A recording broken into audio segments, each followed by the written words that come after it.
Hello friends, இன்றைக்கி நம்ம வீடியோவில் அருமையான நம்ம டீ கடை வாழைக்காய் பஜ்ஜி செய்ய போகிறோம். இது ஈவினிங் ஸ்நாக்ஸாக குழந்தைங்க ஸ்கூல் விட்டு வந்தோடனே நீங்கள் போட்டு கொடுத்தீங்க அப்படின்னா அந்த அளவுக்கு விரும்பி சாப்பிடுவாங்க.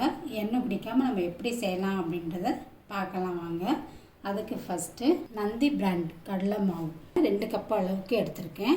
இதை எப்படி இதில் சேர்த்துக்குவோம். 1 கப் அளவுக்கு நம்ம பஜ்ஜி மிக்சிங் மாவு, அதை 1 கப் அளவுக்கு நான் எடுத்திருக்கேன். பச்சரிசி மாவு இது 1/4 கப் அளவுக்கு எடுத்திருக்கேன்.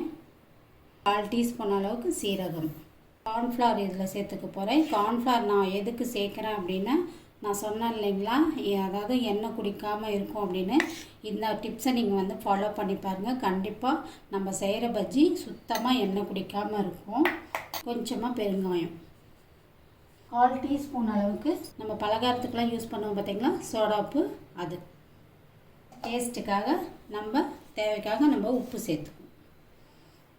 1/4 டீஸ்பூன் அளவுக்கு மிளகாய்த்தூள். இது எல்லாத்தையுமே நம்ம ஒன்று போல் மிக்ஸ் பண்ணி எடுத்துக்குவோம். இப்போ தண்ணி கொஞ்சம் கொஞ்சமாக சேர்த்து நம்ம அப்படியே கட்டி இல்லாத மாவாக கலந்து எடுத்துக்கோங்க. இது போல் விஸ்க் இருந்தாலும் சரி, இல்லை நீங்கள் கையிலையே நீங்கள் பிசைஞ்சிக்கிட்டாலும் சரி, கட்டி இல்லாத பிசைஞ்சு எடுத்துக்கோங்க.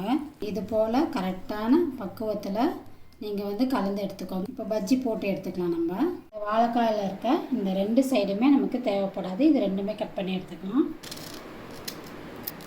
வாழைக்காயை இப்போ சீவி எடுத்துக்கலாம். வாழைக்காயை இது போல் சீவும்போது இது மாதிரி நல்லா ஃப்ளாட்டாக இருக்கமா பார்த்து நீங்கள் சீவுங்க. கரெக்டாக வரும் உங்களுக்கு. பஜ்ஜி பொரிக்க தேவையான அளவுக்கு எண்ணெய் ஊற்றி வச்சுருக்கேன். நல்லா எண்ணெய் காஞ்சி வந்துருச்சு. நம்ம பஜ்ஜி போட்டு எடுத்துடலாம்.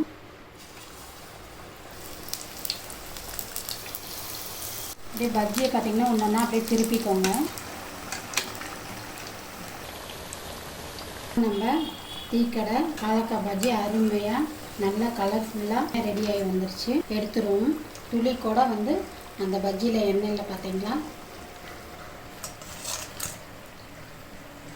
இது கூட சட்னியோ இல்லை ஏதாவது சூடாக டீ காஃபியோ வச்சு சாப்பிடும்போது பார்த்திங்கன்னா நமக்கு நைட் டின்னரே தேவையில்லைங்க. அந்த அளவுக்கு சூப்பராக இருக்கும்.